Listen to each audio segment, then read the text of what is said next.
ouvido diversas vezes alguns irmãos falarem, pregar, e por que não dizer que esse tema já foi tema de muitas festas, muitos trabalhos, principalmente trabalhos voltados para trabalhos de avivamento. Mas posso dizer aos irmãos com toda certeza, este versículo ou esse texto aqui, que vamos estar trazendo uma palavra que os irmãos já conhecem, é um texto que deve ser aplicado todos os dias na nossa vida. E há sim uma necessidade de um trabalho como esse, Deus falar conosco através dessa palavra, pois Ele conhece a necessidade da igreja, Ele conhece a necessidade de cada um individualmente, e eu creio, aqui quero dizer publicamente, diante de todos os irmãos, e está aí gravado, ou está sendo transmitido, que esses 2 dias o Senhor reservou para trazer um grande despertamento para nossas vidas nesse lugar, através desse tema. Amém, meus irmãos? Precisamos sim estar com o fogo aceso sobre o altar. Meus queridos irmãos, a palavra de Deus nos mostra o nosso Deus se revelando ao ser humano de várias maneiras e de muitas formas. Por exemplo, ele se revelou a Abraão como sendo Jeová Jireh, o Deus da provisão. Quando Moisés estava preocupado porque o povo havia tomado uma água e estavam enfermos, estavam doentes, o Senhor ordenou que ele lançasse uma vara numa fonte de águas que ali estava em Mara. A água foi transformada em água doce, potável, boa para beber. E ali o Senhor foi conhecido por Israel como Jeová Rafá, aquele que cura as enfermidades. Este mesmo Deus, ele é conhecido pela forma, quando alguém quer dizer que ele é grande, chama ele de Adonai. Quando quer dizer que ele é poderoso, chama ele de El Shaddai. Quando quer dizer que ele é pastor, chama ele de Jeová Rofi. Logo, tem uma expressão na Bíblia, que é o último versículo e a última frase do livro de Ezequiel, que a palavra de Deus diz: o Senhor está ali.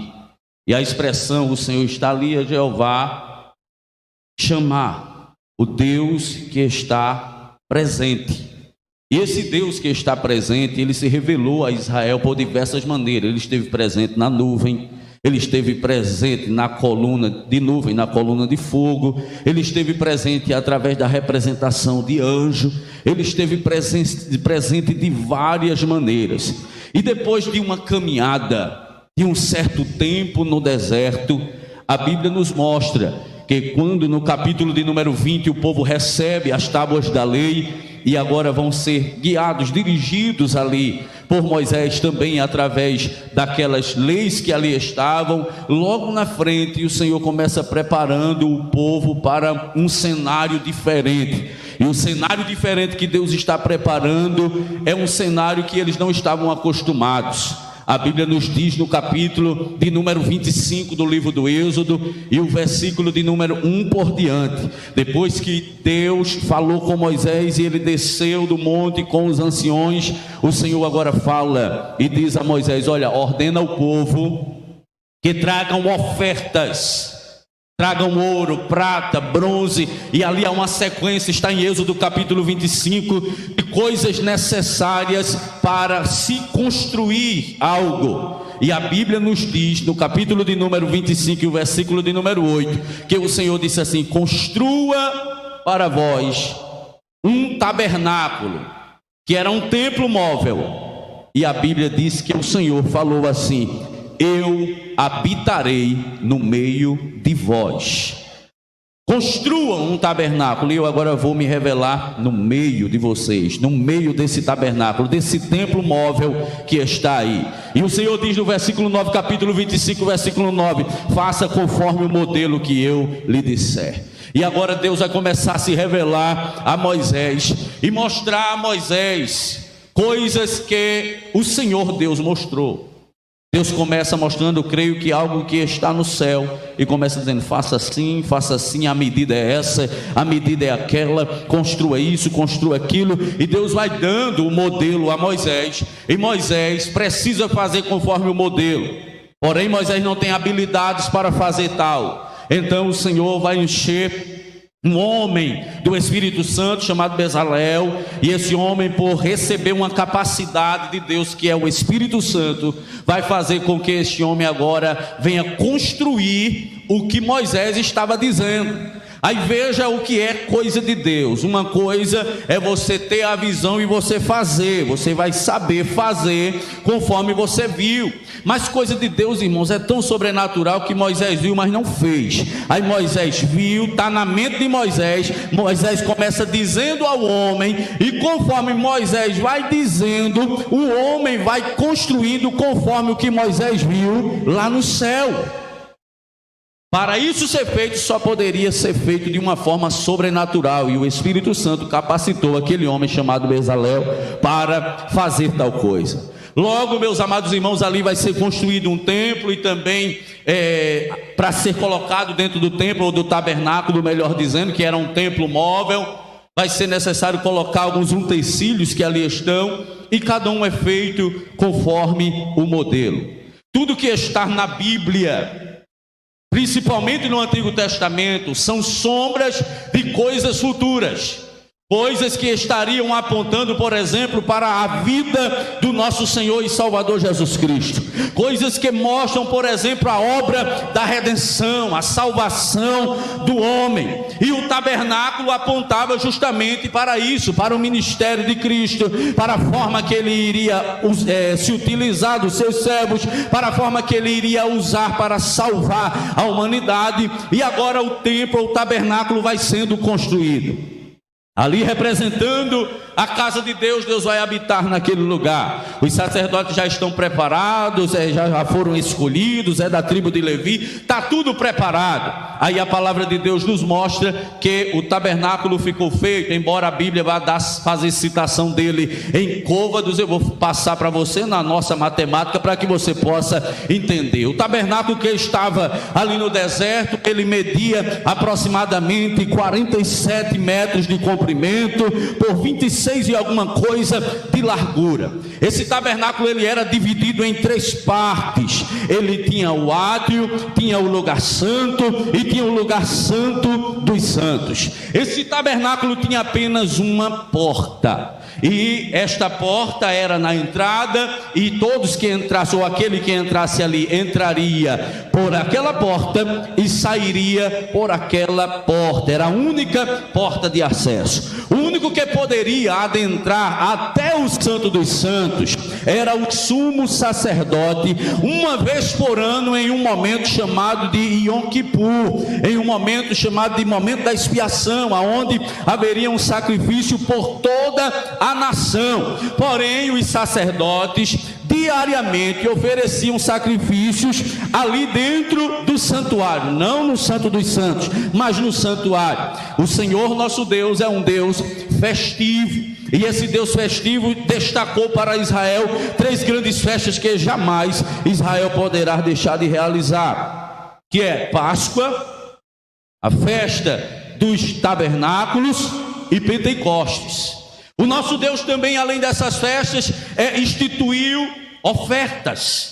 A Bíblia vai nos mostrar pelo menos 5 ofertas que estão nos primeiros 5 livros do livro de Levítico, como está aí na Bíblia dos irmãos. Eu não vou ler capítulo por capítulo para ganharmos tempo, mas no capítulo 1 de Levítico o Senhor vai ensinar o povo acerca de uma oferta, que é a oferta de holocausto. No capítulo número 2 de Levítico, o povo vai aprender sobre a oferta de manjares. No capítulo 3, eles vão aprender sobre a oferta de paz ou ofertas pacíficas. A 4ª oferta está no capítulo de número 4, que fala sobre as ofertas dos pecados, e a 5ª oferta está no capítulo 5, que está relacionado às culpas, a culpas de sacrilégio, por exemplo, acerca de pecados, aquilo que é santo.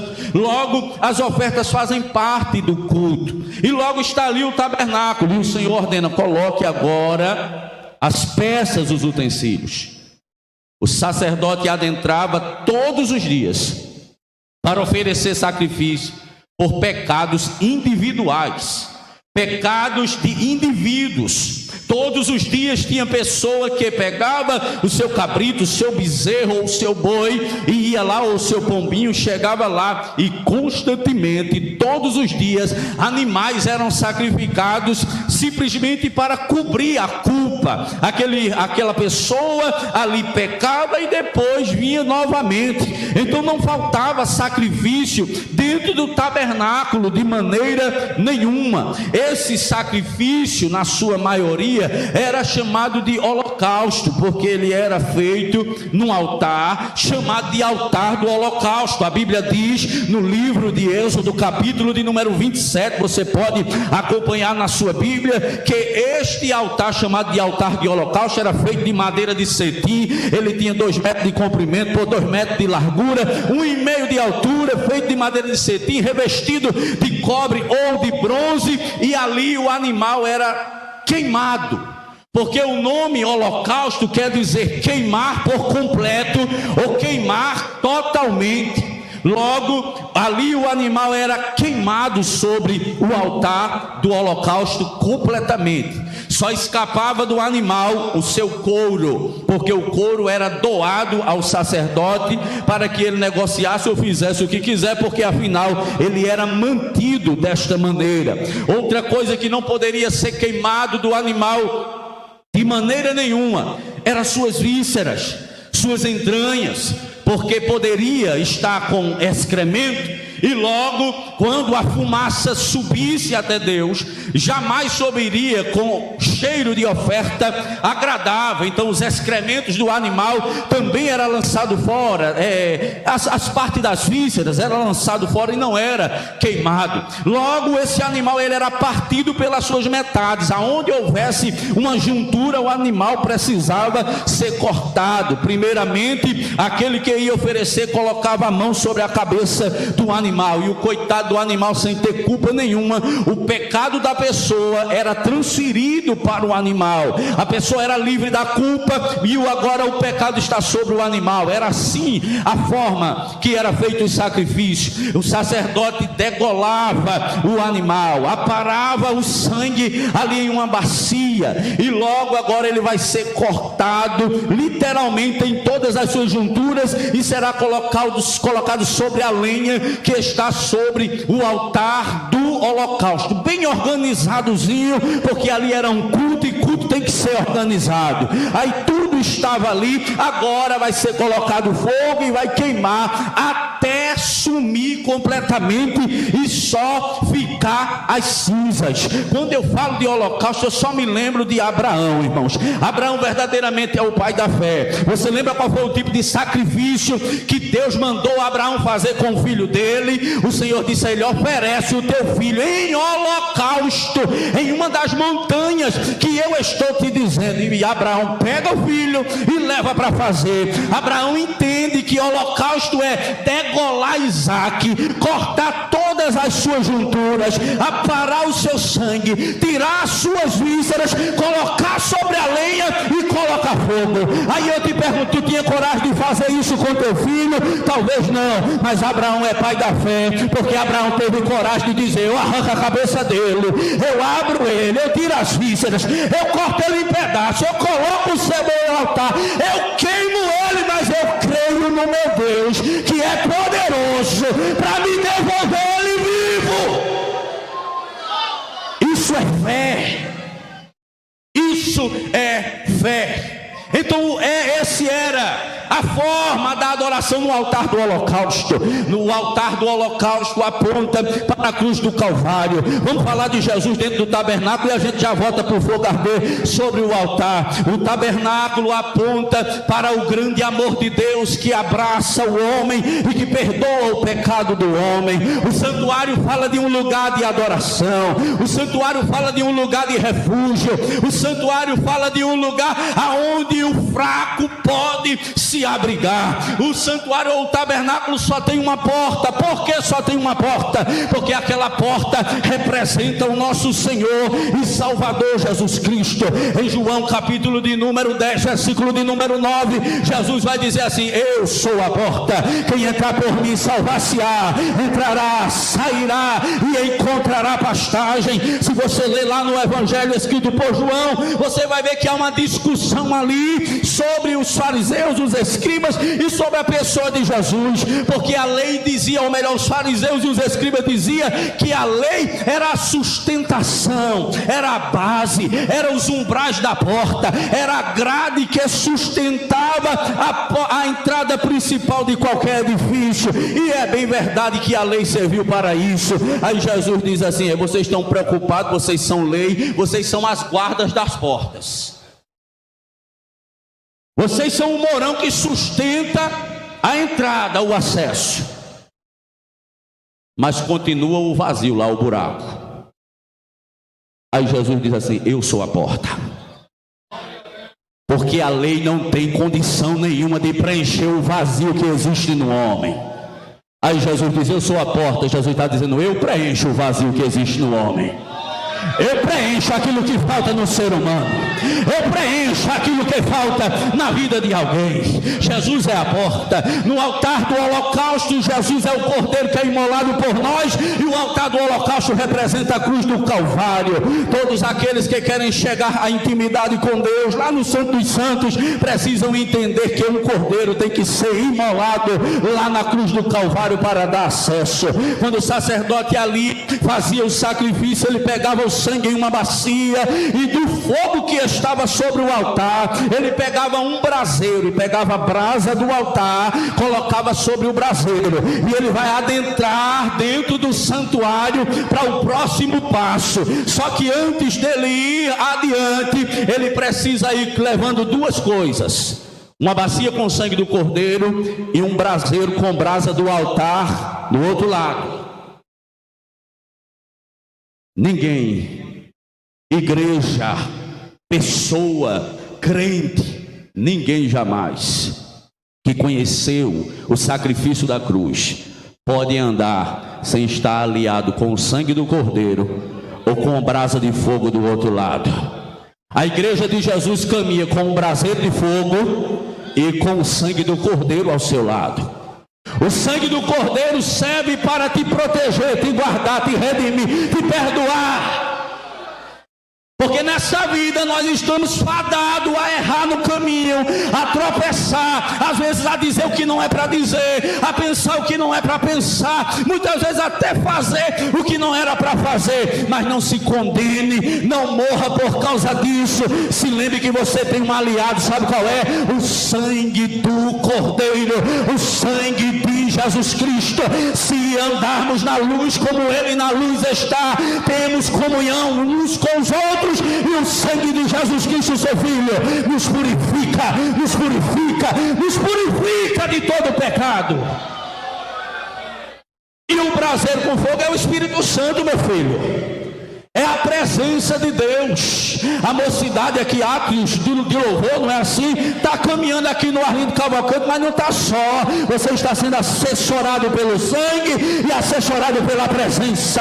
Você está assessorado pelo sangue, mas está assessorado pelas brasas que representam a presença de Deus. Quando o sacerdote chegava mais à frente, tinha uma bacia de bronze.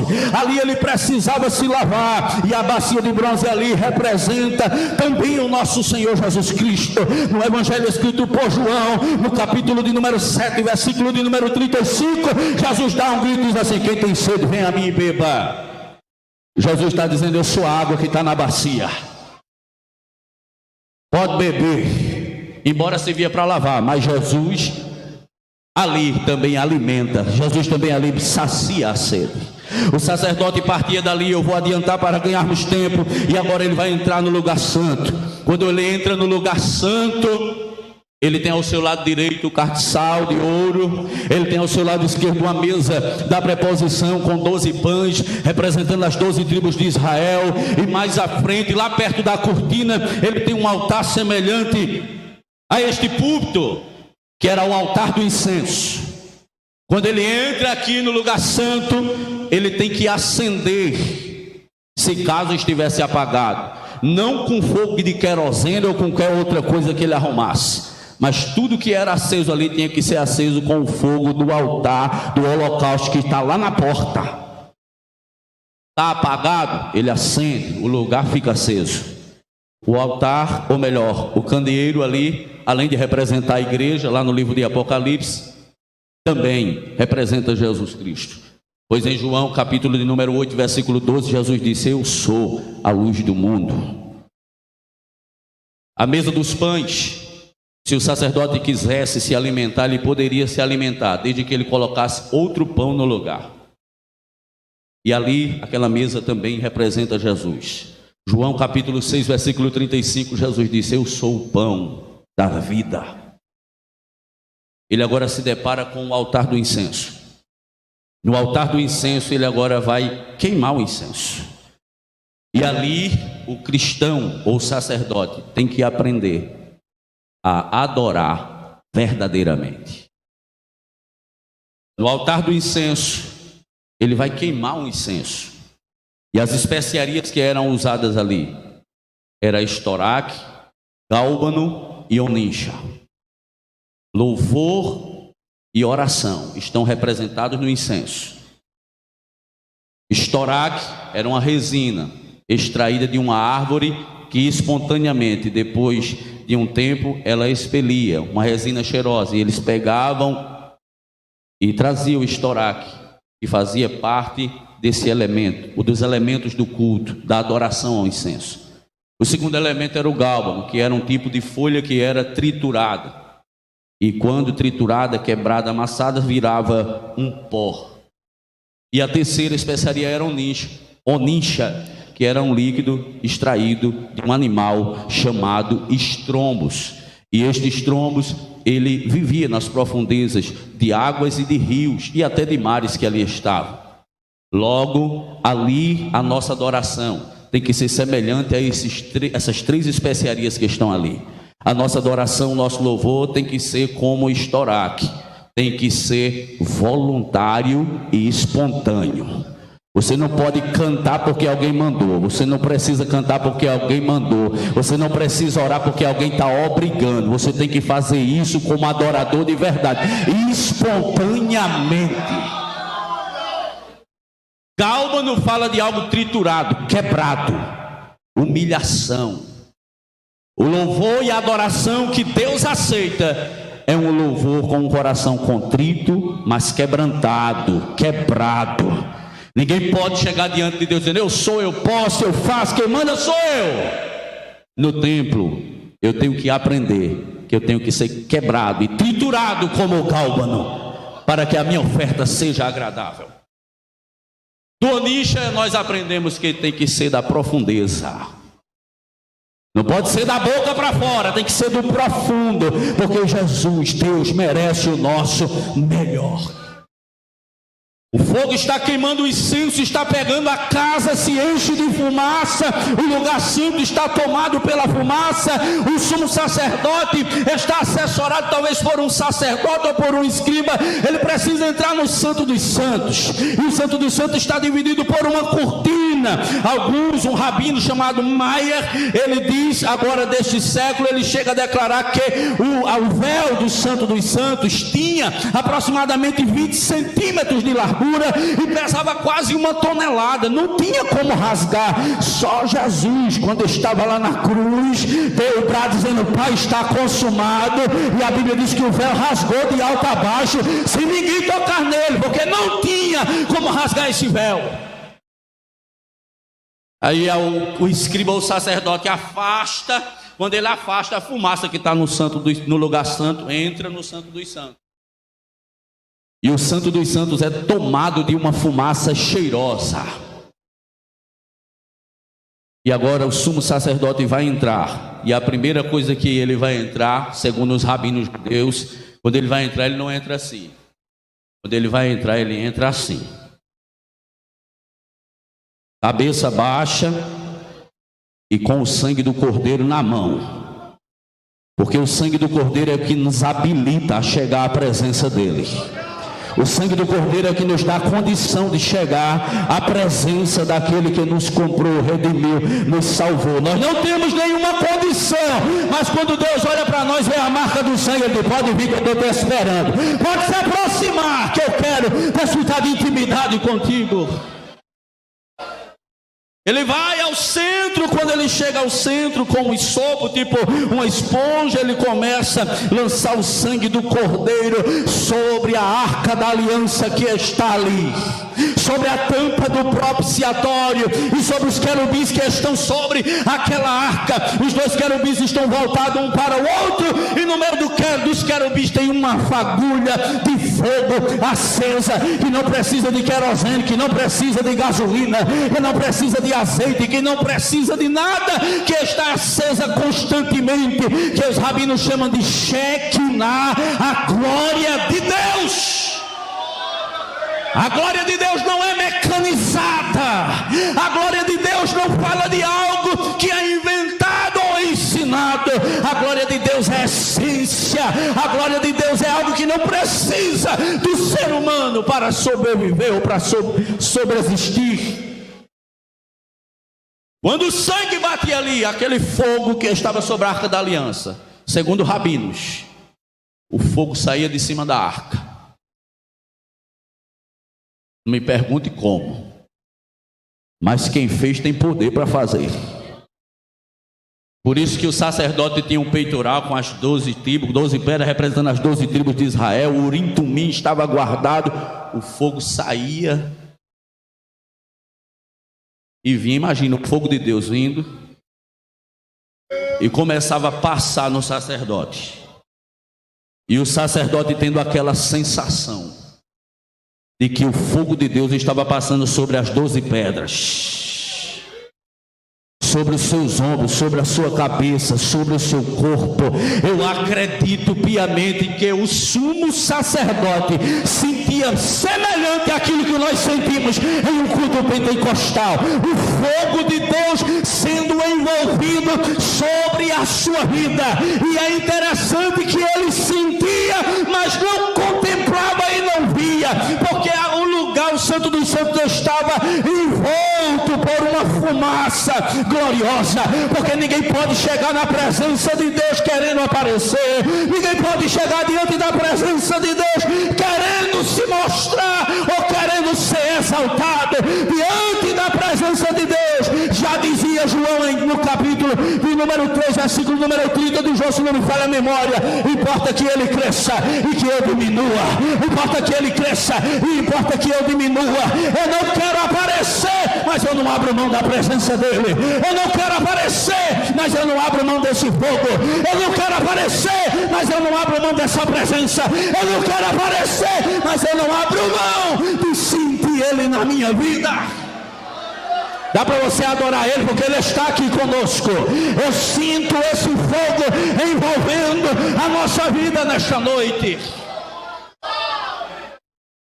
Mas vamos voltar para o altar do holocausto, capítulo de número 6, versículo de número 8, em diante onde o nosso presbítero leu. Ali no altar do holocausto, no início, logo na comecinho após a porta, tinha uma ladeira.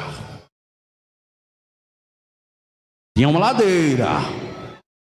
É só você ler o texto aí que diz que tinha uma ladeira que o sacerdote subia. Ô irmão, que ladeira é essa? É porque o altar do holocausto ele ficava suspenso em andames. Então o sacerdote vai precisar subir nessa ladeira, creio que de ferro ou de bronze, para ali colocar o animal para ser queimado. E é interessante que o versículo 8 diz que este fogo precisava ser colocado ou queimado no altar de dia e de noite.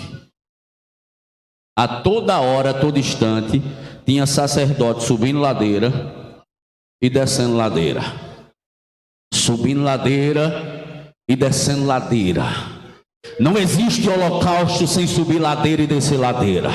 Não existe sacrifício sem subir ladeira e descer ladeira. Isso aqui fala de trabalho. E era todo dia, dia e noite. Está no versículo de número 8. Isso aqui fala de constância. Constância. Deus não conta com quem começa ou quem subiu a ladeira uma vez. Deus está contando com quem está subindo ladeira e descendo todo dia. Constância. Porque está aqui só no dia da festa, ou no dia do congresso, ou em um outro dia qualquer, é fácil. Mas Jesus está convocando esse sacerdócio real aqui, que é a igreja, para subir ladeira e colocar sacrifício sobre o altar, de manhã, de tarde, de noite, de madrugada, hoje, amanhã, terça-feira, quarta-feira, todo dia. Constância, constância, constância. Deus conta com você, meu irmão, todo dia aqui. Vem ajudar teu dirigente. Porque ser um herói aqui atrás do microfone é fácil. E isso aqui é contado também. Mas é mais contado ainda quando tu abre mão do aconchego da tua casa. Quando tu abre mão de qualquer coisa aí que poderia te beneficiar. Pega um monte de literatura, bota no bolso ou na mão. Pega a Bíblia, solta a quente, eu vou subir ladeira. Tá chovendo, eu vou subir ladeira. Eu vou fazer o culto, não tem muita gente não, mas eu vou estar lá também. É colocando, irmão, fogo sobre o altar constantemente. E Deus está nos convidando hoje como sacerdote, suba a ladeira. Para quebrar o gelo, dá para dizer aí o vizinho de lado, olhando para ele, rindo no olho deles. Diga: constância, meu irmão. Subir ladeira, descer ladeira, colocar sacrifício todo dia sobre o altar do holocausto. Só quer fogo, fogo, fogo, fogo. Quer fogo, meu filho? Eu quero ver se tu é de fogo mesmo. É no culto, na feira. Eu quero ver se tu gosta de fogo mesmo, se tu é do pra mesmo, do manto, na escola, no trabalho, aonde você estiver, porque é de dia e de noite. Ter fogo só na hora do culto é fácil. Eu quero ver tu ter fogo no dia a dia. Lá na escola tem fogo lá no trabalho, tem fogo em casa, tem fogo no meio da rua. Fogo de noite é fácil. É fogo toda hora, é fogo no mercado, fogo no açougue, fogo na feira, fogo dentro do hospital, fogo em todos os lugares. Fogo de dia e fogo de noite, constância. Aí o sacerdote vestia um vestido comprido. Já imaginou o sacerdote subir aquela ladeira com um vestido? É como uma mulher. Quem estivesse embaixo, aquele que estivesse assessorando ele, os escribas e o próprio sacerdote que ali tivesse, quando olhasse para cima, ele está despido praticamente. Então Deus é tão perfeito que ele vai dizer aí no capítulo de número 8, ou capítulo 6, e o versículo de número 10, ele diz assim: vai subir a ladeira, sacerdote, mas vista uma calça de linho fino. Vê como Deus se preocupa. Suba a ladeira. Agora você vai subir. Quem está embaixo não pode ver suas vergonhas. Vista uma calça por baixo. E é de linho.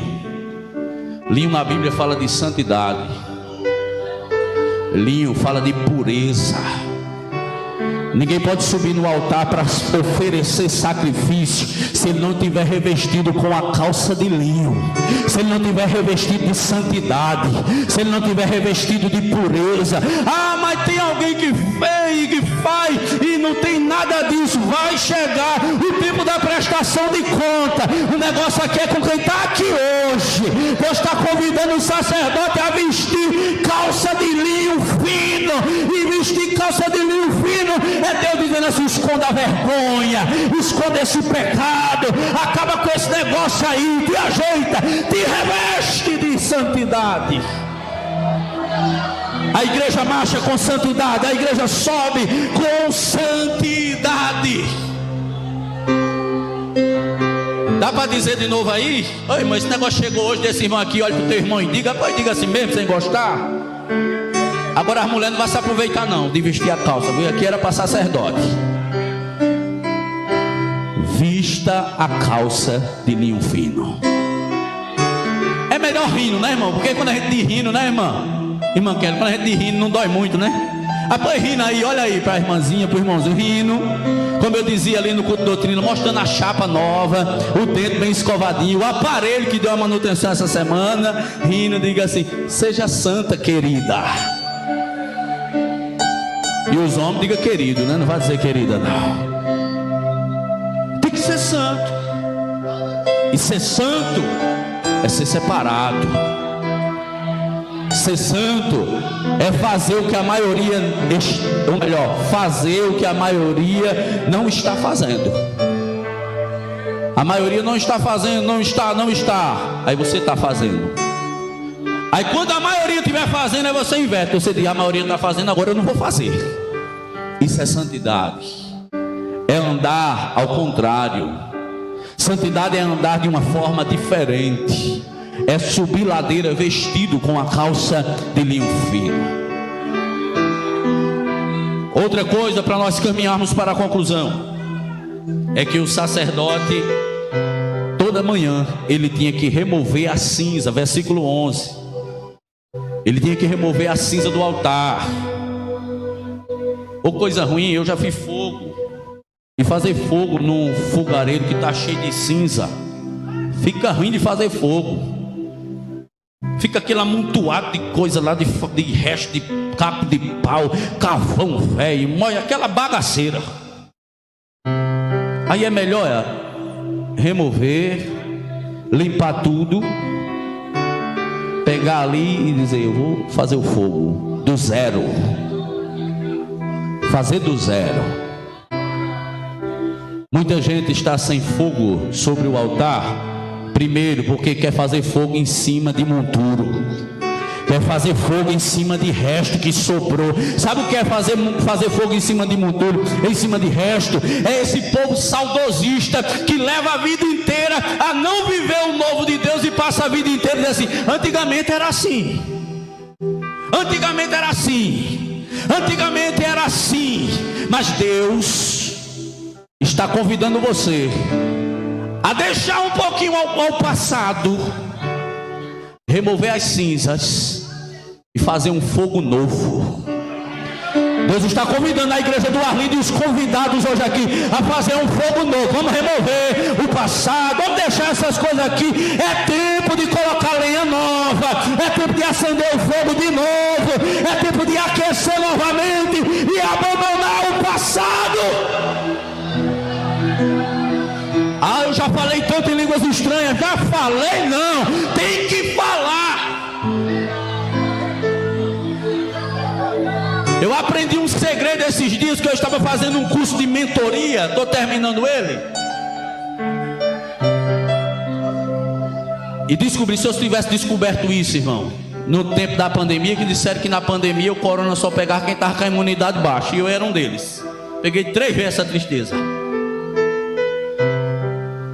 E fizeram uma pesquisa nos Estados Unidos da América. Eu acho que vai ter gente agora que vai falar em língua estranha direto.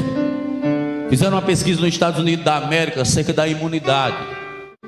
E um cristão que estava estudando nessa área, ele pesquisou sobre a imunidade de 2 crentes que estavam ali. E ele pegou um crente que falava em língua direto e pegou um crente que nunca falava. Botou um aparelho neles depois que terminou um culto e fez uns exames ali para saber acerca da imunidade. Isso antes do culto. No final do culto, ele fez o mesmo exame.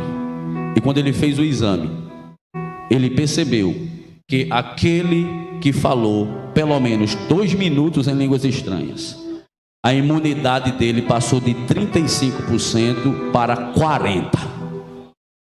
E aquele que não falou em línguas estranhas no culto, a imunidade dele permaneceu da mesma maneira.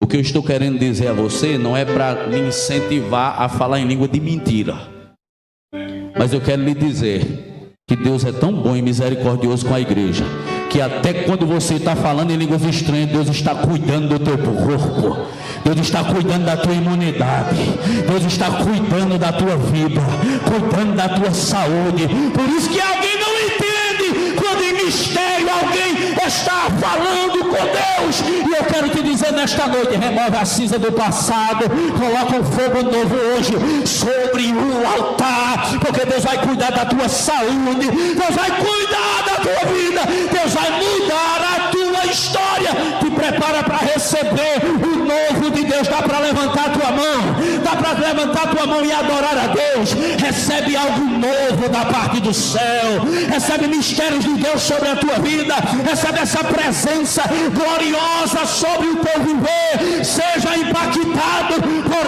essa presença e deixa Deus cuidar do resto. Oh, glória a Deus, glória a Deus. Eu sinto a presença de Deus atuando na nossa vida.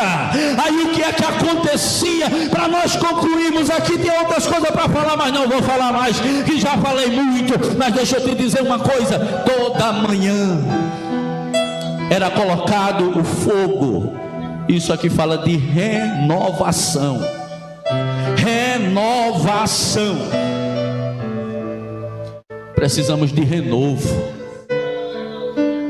Precisamos de renovo. Precisamos, irmãos, de renovo todo dia, todo dia, todo dia. E é o que Deus quer fazer conosco aqui nessa noite. Renovar nossas vidas, renovar a nossa força. Coloque lenha sobre o altar nesse instante. Feche os seus olhos. Essa lenha é oração. Essa lenha é jejum. Essa lenha é louvor. O teu papel é colocar a lenha e o fogo. Deus vai colocar fogo. Você que nunca mais sentiu a presença de Deus, sinta a presença do Mestre. Eu me preocupei agora nesse tempo de inverno, e eu comecei a pensar e fui pesquisar se era aberto a parte do átrio. O que é que os sacerdotes faziam quando estava chovendo, se o fogo não podia parar? Não tinha guarda-chuva, não tinha sombrinha, não tinha lona, não tinha telhado ou telha. E eu fui pesquisar na cultura judaica, entre os rabinos, o que é que o sacerdote fazia para acender o fogo e permanecer com ele aceso até o fogo pegar na chuva. Sabe o que é que o sacerdote fazia? Aqui está o altar, o fogo, onde ele ia fazer o fogo. Ele se inclinava aqui no altar e ia fazendo o fogo. A chuva batendo nas costas, o sereno da noite, a frieza, o vento soprando e ele aqui acendendo o fogo.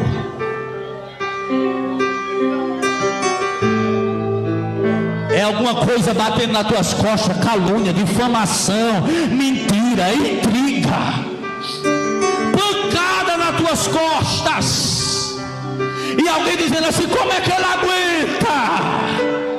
Como é que ela aguenta tanta coisa e não diz nada, não faz nada? Deixa doer nas costas, continua acendendo fogo. Está doendo aqui, mas o fogo está queimando aqui. Está doendo aqui, mas o fogo está aqui porque tu está perto do altar nesta noite.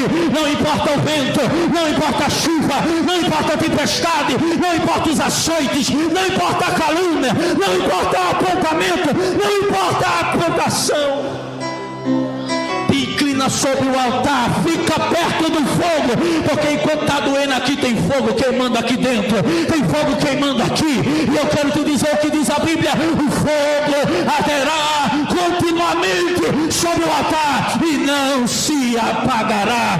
Veja aí o fogo queimando, sente o fogo.